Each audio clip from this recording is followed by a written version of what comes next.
Hi guys, this is Busa. I'm coming to you all the way from South Africa.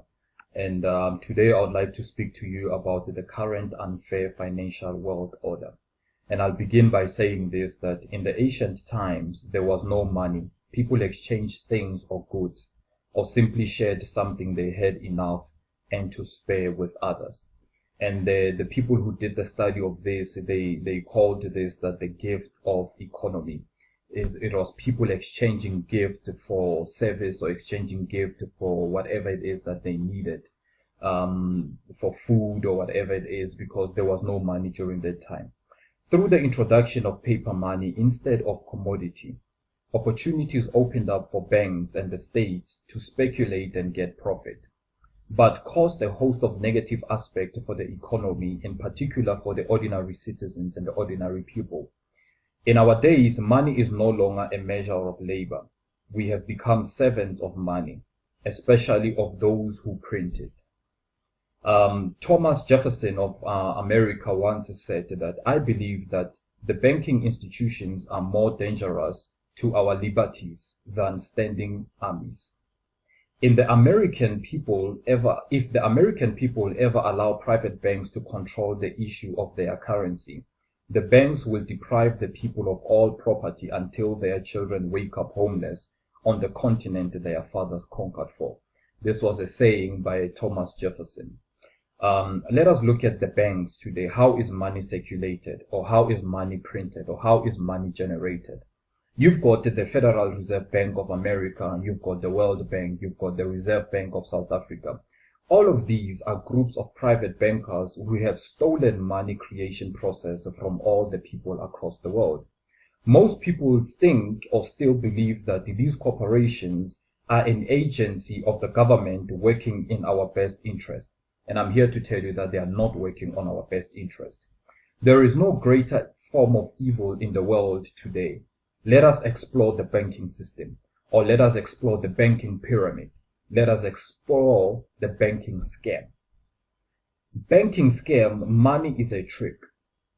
Money is a trap. When solving any crime, there is a universal truth: follow the money. But with the banking scam or the banking pyramid, you have to follow it backwards. You have to trace exactly where is it that it came from. So having said that, let us look at this. Where does the money come from? The world's money supply is always growing. Where does all the money come from? Where does it keep coming from? Money comes from privately controlled global banks. You've got your these are your central banks, your Federal Reserve Bank, the World Banks, the Reserve Bank of South Africa, international and local banks. Banks increase the money, or banks increase the money supply. Because all banks are either owned or controlled by private bankers, the real question is, how do private bankers create their money? And I'm going to tell you, they create it out of thin air. They create it out of nothing. And if you give me a time, I'll explain what I'm saying to you when I say that they just make it up.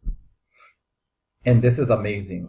When I was studying this and when I was researching this, I found this to be really amazing. It is all numbers, ones and zeros in a computer somewhere. Only 3% of the world's money is even in the form of a bill or coins. Only 3% of the world's money is in the form of a bill, meaning paper, or coins, which means that 97% of all the money in the world is just numbers that are typed out on a computer screen. This is part one of the banking scam. Money is created out of nothing. That is the very first part of the banking scam. The second part of the banking scam is that this phony money is issued as debt or credit. What exactly is debt? Let us look at debt. Well, when you consider that we work all our lives to pay off this debt, and sometimes we never even pay it off, but you have to work your entire life, we could say that debt is slavery. It's a modern way of enslaving people, because you really never come out of debt, and all your life you have to work and work and work for many hours for you to come out of debt. Some people, they work for 8 hours a day. Some people work for 12 hours a day. It depends what profession you are in. Nurses and security guards are working for 12 hours a day, and they are working for wages which the same wages cannot sustain them, and they have to go back and rely on the same banks to get credit and debt at higher interest rates. Now, the third part of the banking scam is very evil. When bankers create money from nothing and issue it as debt, they only create the principal portion of the debt. They do not create the money for the future interest payments. There is not enough money in existence for all of us to make our interest payments. We are therefore forced to play a game of musical chairs to see who can make their debt payments. This guarantees a world of bankruptcy, competition, and scarcity of money. For example, you go out to a bank and you want to buy a house. You go and you take up a loan of 1 million rand for you to buy that house. The moment we sign the loan document, the bank creates the money out of thin air. And this is how they do it. It is 1 million rand debt for us, and it is 1 million secured credit for the bank. Then one of the two things will happen. Either we give 20 years of our labor making the house payments totaling to 3 million rands. It can be double of it, of the amount of money that you had, even more. So you spend 20 years of your life. One of those two things is either you spend 20 years of your life working so much for you to make those repayments, or the bank will repossess the house and they take it back. If you can make the repayments, the bank will come and repossess your money, the property back. So in essence, the house is not yours, it belongs to the bank, but you are paying the bank for you to get that house. So bankers get either our labor for life or our house. Often they get both. All from creating money out of thin air and issue it as debt or credit. This is why the bankers end up with all the assets, and they make their assets from the sale of repossessions and from the sale of foreclosure.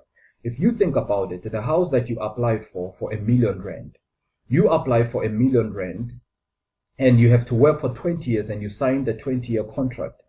By the time that you will only start paying back the actual house after 10 years. The first 10 years, you are paying the interest.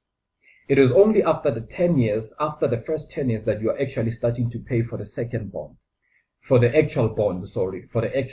God forbid it, you lose your job or your business goes down and you've been paying for 15 years and now you can't afford to pay the bank. What will happen is that the bank will come back and they'll take their house. But they've already made interest. They've already made their money back.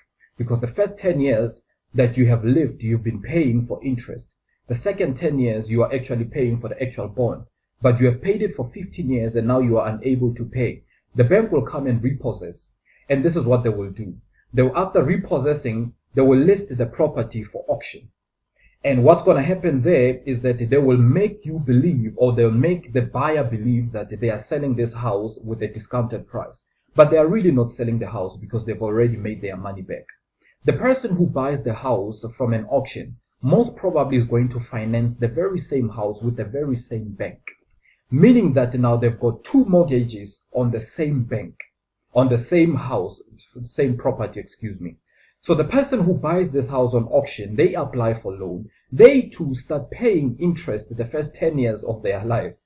Then on the second year, the second term, the second 10 years, they only then will start. So in a nutshell, the bank can make more money just out of one property by just refinancing and refinancing. And this is what I mean by them creating money out of thin air. Because actually, they only gave out 1 million. Then the interest is calculated by a computer, but you have to work for it and you have to pay the money. So the modern money system makes productive work to be unprofitable. This is why I love Triple M.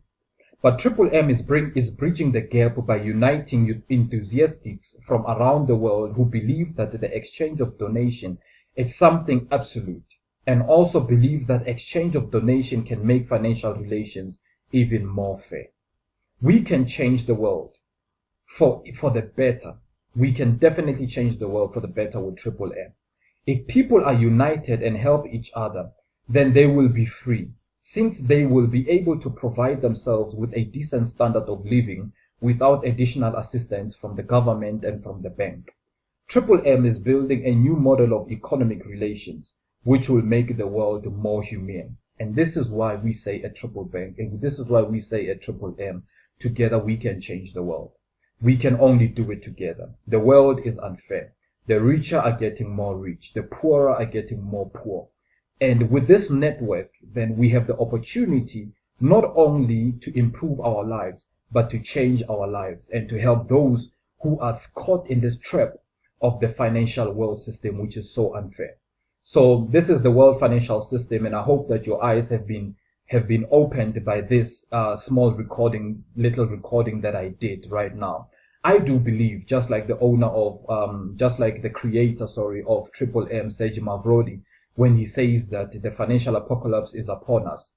And I do believe, because the word apocalypse means unveiling, I do believe that the banks, what they did not want you to know, we are beginning to know all of these things. All of these things that I shared with you is what the banks don't want you to know. But with Triple M, we can change the world. And with Triple M, we can change our lives for better. This is Busa coming to you from all the way from South Africa. I hope that you have enjoyed this recording, and I hope that you have learned something. I have to sign out right now. God bless you.